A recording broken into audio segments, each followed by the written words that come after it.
وَمَا لَنَا أَلَّا نَتَوَكَّلَ عَلَى اللَّهِ وَقَدْ هَدَانَا سُبُلَنَا. Dilakukan. Nah, maka syariat Islam bagaimana kalau antum nanti dihadapkan pada kebingungan ini milih mana. Nabi SAW sudah mengajarkan istikharah. Maka lakukan istikharah gitu. Bingung mau sekolah kemana? Maksud hati pengen ke pesantren, tapi bapak ibu maunya jangan di pesantren, nak. Pesantren itu nanti apa? Ya pokoknya macam-macam. Kamu nanti di sana gudikan lah apa? Kalau dulu kiai saya bilang kalau santri itu gudik apa? Kalau bahasa santri itu jarbanan. Jarbanan itu ini kudis, gatal-gatal itu. Kalau nggak berdarah itu nggak berhenti garuknya, garuk terus gitu. Itu apa? Kalau bahasa ilmiahnya skabies, karena dia disebabkan oleh kutu. Kutunya hidup di balik jaringan kulit itu, kuatalnya minta ampun itu. Itu sudah jadi penyakit umumnya anak santri. Ya ada orang tua yang nanti mungkin khawatir anaknya nanti begini. Tapi kata kiai saya, kamu gudik kena itu bakat jadi santri, kata kiai saya. Lah memang itu stempelnya santri, belum sah jadi santri kalau belum kena sakit kayak gitu loh. Itu dulu saya pernah kena sampai berapa hari gitu kan. Ya kalau nggak berdarah ya nggak berhenti, saya garuk terus gitu loh. Saking gatalnya itu. Nah, misalnya ada yang seperti itu orang tua pengen begini, tapi kemudian dia pengen menuntut ilmu agama seperti ini. Sudah istikharah. Istikharah tentukan yang terbaik ketika dia nanti setelah istikharah itu ternyata ini yang saya inginkan, tapi komunikasikan baik-baik sama orang tua. Dahulu saya sempat dilarang oleh orang tua untuk ke pesantren. Tapi saya komunikasikan baik-baik dengan orang tua dan saya minta sama Allah. Ya Rabb, saya ngadu sama Allah ketika itu. Kalau memang keinginan saya ini engkau ridhoi, tapi pada saat ini orang tua tidak meridhoinya gitu kan. Tolong ambil hati mereka gitu loh. Engkau yang memiliki hati mereka. Aku tidak bisa menguasai hati kedua orang tua saya gitu. Saya minta sama Allah, ya nggak boleh ngotot-ngotot sama orang tua, nanti nggak diizinkan begini, nanti ngamuk, ngambek dan lain sebagainya. Nggak seperti itu seorang muslim. Minta sama Allah, saya tengadah tangan gitu kan. Yang memiliki hati orang tua adalah engkau ya Rabb. Tolong lunakkan hati mereka untuk mengizinkan saya pergi. Diizinkan. Alhamdulillah diizinkan. Tapi sampai di sana ternyata pesantren itu nggak enak. Di hari itu juga saya rasa hati itu pengen ngomong sama bapak saya, Pak nggak jadi ke pesantren. Tapi yang malunya tuh mau ditaruh di mana kalau begitu kan. Tapi ya akhirnya langsung terus lanjut ke pesantren. Mau mati sudah di pesantren. Sampai dengar kata-kata ustadz saya pertama kali ketika saya di pesantren itu. Apa kata ustadz saya? Kalau mau cari makan enak, jangan di sini. Tuh restoran rumah makan sana banyak. Kalau ke pesantren cari makan enak, salah alamat kamu nak. Mau cari tidur enak, ke pesantren salah alamat, di hotel sana banyak. Kalau mau cari tidur enak jangan di sini. Tapi di sini ada ilmu yang mau diajarkan, maka kamu cari ilmu di sini.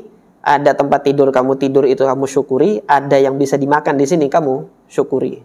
Wah itu kayak kepukul saya. Ya sudah, bismillah, lanjut. Ya alhamdulillah jadinya seperti sekarang ini. Itu pesantren. Kalau nanti dihadapkan pada pilihan yang seperti itu, syariat Islam punya apa? Punya istikharah gitu.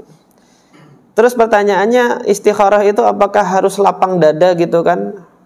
Nah, guru kami Syekh Abdullah Al-Musaid ketika di Madinah mengajarkan sunnah salat istikharah, beliau menyampaikan kepada kami la yushtaratu insyirahus sadr. Istikharah itu tidak perlu antum menunggu hati ini tenang yang mana gitu loh. Tetapi ketika antum sudah istikharah, mengadukan kepada Allah, ini loh dua perkara saya, pilih salah satunya. Antum baru tahu itu benar atau tidak benar setelah antum pilih dan antum jalani. Karena di dalam doa istikharah bunyinya apa? Ya Allah, kalau perkara ini baik bagiku, bagi agamaku, dan baik bagi kesudahannya setelah itu gitu kan. Maka takdirkanlah perkara ini bagiku, mudahkanlah perkara ini bagiku. Tapi kalau perkara ini jelek bagiku gitu, dan jelek bagi agamaku, jelek bagi kesudahan akibat di hari-hari nanti yang akan datang, tolong jauhkan aku darinya dan jauhkan perkara itu dariku. Dia jauh sendiri nanti. Antum akan tahu nanti itu benar atau tidak ketika antum antum pilih itu plek, nanti ketika dipilih ternyata yang antum pilih semakin jauh dari antum, itu jawaban Allah sudah. Jadi kalau nunggu mana yang tenang ya nggak tenang terus. Nah itu syariat istikharah seperti itu, minta pilihan kepada Allah Subhanahu wa taala. Adapun yang nazar ini Al-Imam Ibnu Katsir rahimahullah membawakan riwayat yang lain gitu. Namun saya belum sempat untuk mengecek kualitas sanadnya. Pada saat itu ada seorang ibu bernazar mau menyembelih anak laki-lakinya gitu loh. Tanya kepada Abdullah bin Abbas menfatwakan apa? Kamu sembelih 100 ekor unta. Kenapa? Yang diambil dalilnya oleh Abdullah bin Abbas adalah peristiwa ini gitu loh. Kemudian apa? Tanya lagi sama ulama yang lain di Madinah, yaitu sahabat Nabi Abdullah ibnu Umar. Abdullah ibnu Umar nggak berani fatwa di situ, nggak dikasih fatwanya. Kemudian pada saat itu gubernur Madinah yaitu Marwan bin Hakam ditanya, saya bernazar begini sama anak saya. Kata Marwan bin Hakam, ini dua-duanya jawaban fatwanya itu nggak benar. Jadi yang kamu lakukan adalah sudah nggak usah disembelih anakmu, kamu nggak usah nyembelih siapa-siapa. Kira-kira mana yang benar ini? Kira-kira yang mana yang benar?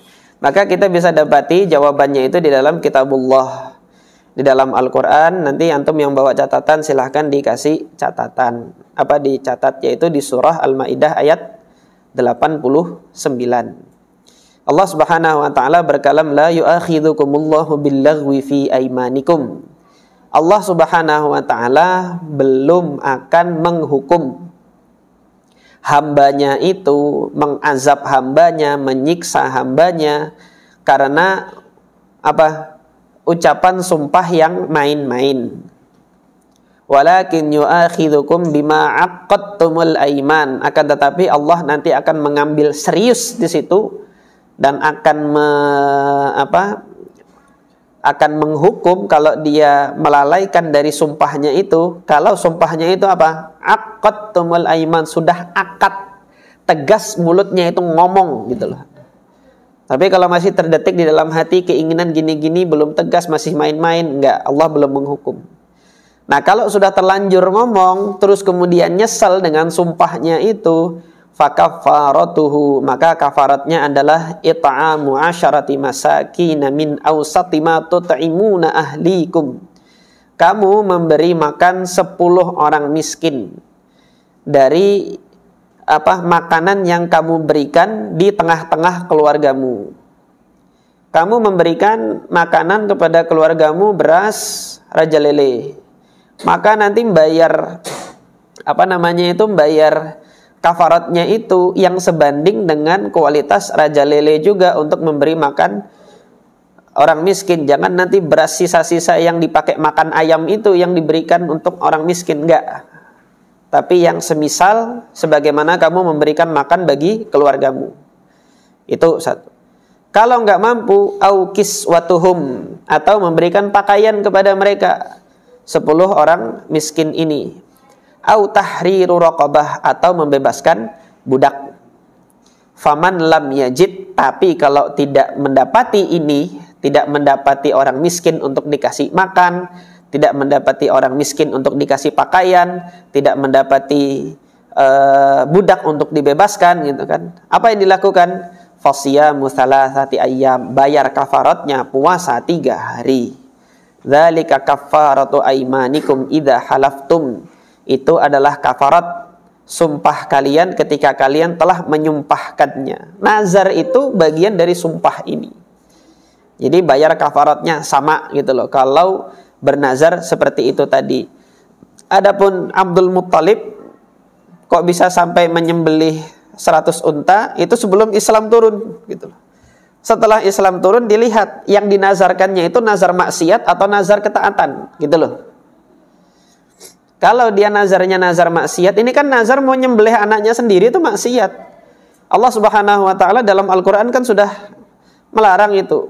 Wala taqtulu auladakum min imlaq. Jangan kalian bunuh anak-anak kalian tuh karena takut miskin.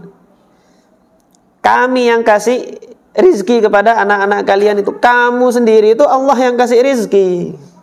Jangan belagak sok kamu yang ngasih rizki pada anak-anak kamu gitu loh. Maka jangan kamu bunuh. Jadi membunuh anak, apalagi nazar bunuh anak, ini nazar maksiat. Nazar maksiat itu tidak boleh dilaksanakan. Tetapi yang harus dilakukan adalah tarik ucapan sumpahnya itu dengan membayar kafarat itu. Kalau tidak mampu memberi makan 10 orang miskin tadi, maka lakukanlah dengan apa? Dengan berpuasa 3 hari. Dan jaga lisannya setelah itu, jangan nazar macam-macam. Jangan nazar macam-macam. Nanti kalau sudah terlanjur diucapkan itu berat tanggungannya kan, disuruh bayar kafarat seperti itu berat.